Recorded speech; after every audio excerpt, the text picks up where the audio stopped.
Hey, what's up everybody? My name is T and I am the Virgin Mommy. Thank you guys so much for stopping by. Make sure you like, comment, and subscribe to this channel, and do not forget to tap that bell for notifications. So, just a little bit of background about me. Again, like I said, my name is T. I have a 1-year-old right now, and I'm pregnant. It's that simple. I'm pregnant, okay? I have some notes, so if you see me looking down, it's because I am wanting to make sure I include certain things in this video. So I wanted to let you guys know, one, I am a high-risk pregnancy. One, because I'm plus size, as y'all can see, I ain't no little itty-bitty girl, but it is a plus-size pregnancy. I'm not enormous, but I am technically overweight. And also, I had a myomectomy about 3 years ago. So because of that, I cannot carry full term, and I am considered a high-risk pregnancy because of that. And for those of you who do not know what a myomectomy is, I used to have uterine fibroids both in and outside of my uterus. So that is a surgical procedure that they do to remove those fibroids. And as a result, I am unable, like I said, to carry full term. And also,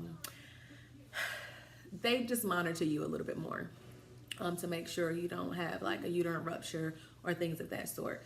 So that kind of puts me in that high risk category. So nothing major, like I don't have any type of disease or illness or anything like that as a result. So I'm okay. It's just they monitor you a little bit more because you kind of can't deliver. Like you have to have a C-section afterwards. So with that being said, like if you guys, I know for me, when I was looking for people who had the same experiences as myself, like who had a myomectomy and was trying to conceive afterwards, and or did y'all see my baby? Who was trying to conceive afterwards, like I couldn't find any videos on that specifically. So if you're looking, hey girl, hey, I'm here, we could chat, we could be friends, I'll talk about it, okay? So if you want to know anything about that, if you want to know anything about that, just let me know, and I'll either make a video about it or I'll just comment so that you guys will have that information available to you. Hold on, y'all, I'm sorry. Okay, I'm back. Sorry about that. So I'm trying to record with him wide awake. Y'all, we're gonna see how this works. He said, He's like, yeah, right. Anyways, so yeah, if you guys want that story, just let me know, or if you just have specific questions, go ahead and shoot me an email or comment down below, and I'll respond to you about my experiences. Now, I'm obviously no doctor, so don't ask me any type of doctor questions. Okay, I could just tell you my experiences. That's my disclaimer. That's it, okay?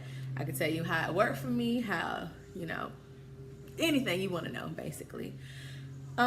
So I also wanted to talk about my pregnancy symptoms so far, week 1 through 8. According to my app, I am like basically about 8 weeks pregnant.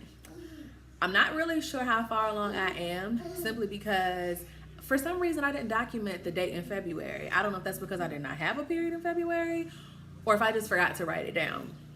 So I'm not really too sure how far along I am. I will know next week. I have my first doctor's appointment next week, so I will find out for sure and I will let you guys know. So some of the symptoms that I have been experiencing, one, you guys can probably tell so far in this video, shortness of breath, okay? Especially when I'm talking, and in my job I really kind of have to talk a lot, and I find myself like trying to catch my breath, and I'm like, I'm not even doing anything, like I'm just sitting here, I'm just talking. Why am I out of breath talking, right? But that's a symptom, apparently. Another symptom that I have is I am extremely fatigued. Y'all, I can literally sleep all day long, and feel like I have not laid my head on a pillow at all. Like, I'm extremely fatigued, but I am not anemic, so I guess I'm good. Something else, my attitude has been on 1,000. I literally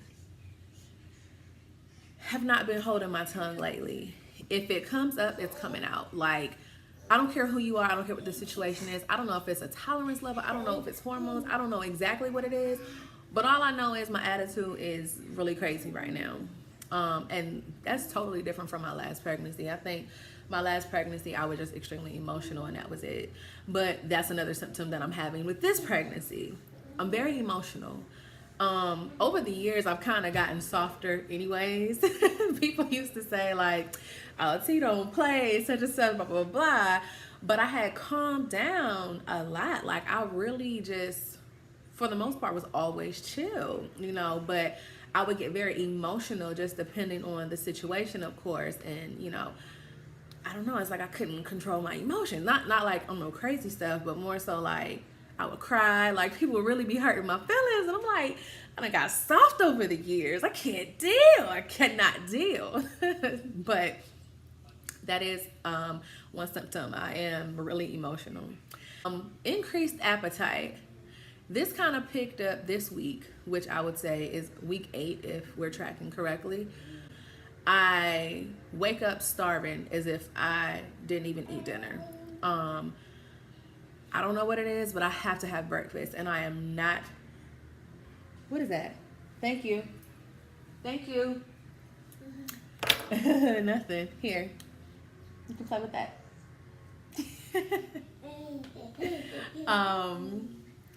Yeah, I wake up as if I have not had anything to eat, and I have to have breakfast, and I'm normally not a morning breakfast person. So I don't really know what that's about, but hey, I wake up hungry. Bloating. Y'all, I had bloating in my last pregnancy, but I think it kind of really got bad in my second trimester.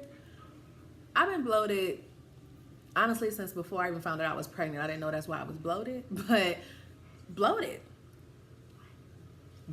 okay? They say you could just drink water and stuff like that to try to get it down.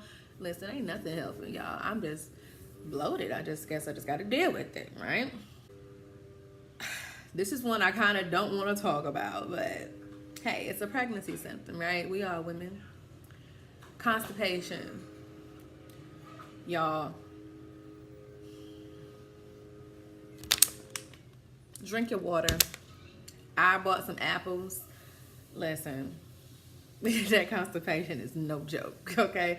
And it's painful sometimes. Like, I don't mean it in a nasty way. I'm just saying, like, my stomach just, it hurts because I was so constipated. Right, so the next one is heightened sense of smell. I will smell anything on sight. Anything. Like, people are like, what? I'm like, you don't smell that? Like, my sense of smell has gone up so much. Yes, and that's not necessarily a good thing. Food aversions. I was cooking the other day, and I was just cooking some ground turkey. I literally had to stop cooking because the smell of that daggone meat browning was about to make me throw up. I don't know what it was, or whether it was a combination of the seasonings. I smelled it raw. I always smell my meats before I cook them. So I smelled it raw, and it just smelled like normal raw meat. But when I started cooking it, baby, I was like, put that in the trash. Like, that's how I felt, because it just smelled so bad to me. I don't know why, but yeah, food aversions, that ground turkey just went hitting on nothing for me. And opposite of that, cravings. I have had a lot of cravings lately for sweets. And that's any sweet, not necessarily candy. I really don't like a lot of candy, but I don't know, like cakey, sweet stuff, or like that red velvet cheesecake from the Cheesecake Factory. Oh, please deliver to my door, please, okay?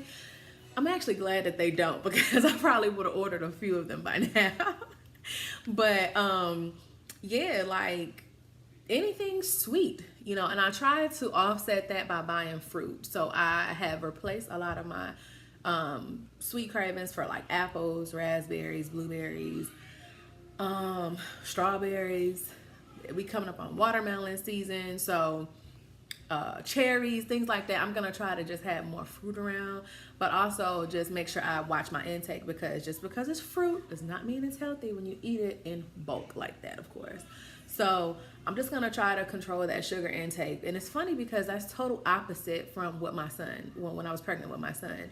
With him, I wanted salty and sour stuff. So for an example,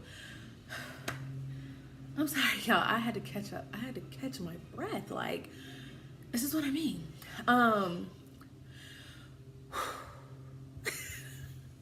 So with my son, those Lay's dill pickle chips, baby, them chips, those chips were life for me when I was pregnant with him. So maybe it's a girl this time. I hope so. I hope so, little one in there. Be a girl, okay? Another symptom that I had was sharp pains. And I don't know if this is a symptom. I don't really know what this is about. I've been told that, you know, it's okay because I don't have any bleeding or anything like that. But sharp pain in my stomach, like, it's just random sometimes, but it's more like just a shooting pain. I don't know how to describe it. Like, if you could imagine like the bolt of a lightning strike, not necessarily like the strike, just like how it just comes out of nowhere. Like, that's kind of like how it feels, right? Like, it's just a sharp pain. Doesn't happen every day, but it happens. So I don't really know what that's about. I'm gonna talk to them about that when I go to the doctor next week, and we'll see. Another symptom that I'm having is back pain, lower back pain. Now, I've been having some back pain since I had my son. Obviously before him, you know, when you grow, third trimester, curl that back, listen. And then after I had my spinal block and epidural during the delivery process, I had very bad back pain. They said that the epidural can do that. It was getting a whole lot better afterwards. And also, I think, you know, I was breastfeeding with him also in the beginning, so I could have, you know, had bad posture. I don't really know exactly what it was, but I had really bad back pain after I had him. But it was starting to ease up, and now it's back. It's back, honey. It's back. And the last symptom is slight nausea. When I say slight, it's almost to the point of not even putting it down as a symptom. I really do not have a lot of negative pregnancy symptoms. In fact, most of my symptoms, as you guys can tell, like, to me, they're really not pregnancy symptoms. I only know of them to be pregnancy symptoms because I know that they're listed as pregnancy symptoms. But if it wasn't for me not having a period, I wouldn't even feel pregnant. Like, if I didn't, you understand what I'm saying? Like, if I didn't know that these were symptoms, they wouldn't even be symptoms to me. That's how much it's really, like, not a thing, I guess. So as far as weight, as you guys can see, I am not a small girl, okay? I do not want to gain a lot of weight. I only gained 19 pounds with my son, and I lost all of that, like, within a couple of weeks. I think I lost a little bit more than that within a couple of weeks, but I gained weight after him, and that's a whole nother story. But with this pregnancy, so far, I've actually lost 5 pounds. Now, I can attribute some of that to keto. I had started doing keto before I found out I was pregnant. So between the time I started and the time I found out I was pregnant, I had lost about 5 pounds. Well, actually, I had lost about 7 or 8 pounds. And then when I found out that I was pregnant, I stopped keto because I was advised to, until I go to the doctor and make sure that's something that I can continue. And I've just kind of maintained that loss of about 5 pounds. I'm gonna try to keep it that way. Hopefully my doctor approves me to continue keto, because that would be perfect. I can actually lose weight during this pregnancy and get a much better start afterwards. So make sure, like I told you guys in the beginning, that you have tapped that notification bell, because I plan on having weekly videos, if not daily, videos of, like, you know, how things are going for me. Of course, weekly videos for the pregnancy journey. If I'm allowed to do keto, I will do a keto journey. And I also plan on having different videos. Like, the brand is Lifestyle Finance and Motherhood. It used to be, for those of you who follow my podcast, it used to be Lifestyle Finance and Entrepreneurship. But we're going to switch it up a little bit because life has switched up a little bit. Okay. So now the brand is Lifestyle Finance and Motherhood. And so anything related to those topics you are bound to find here on this channel. I hope that you guys really enjoyed this video, and I hope that you come back for more. Definitely make sure you subscribe. Smash that subscribe button. Smash that like button. Make sure you comment down below, and of course, hit that notification bell. You have to. If you don't, you're gonna miss out. You're gonna miss out on all I have to offer you. And until next time, I will see you guys in my next video. Bye-bye now.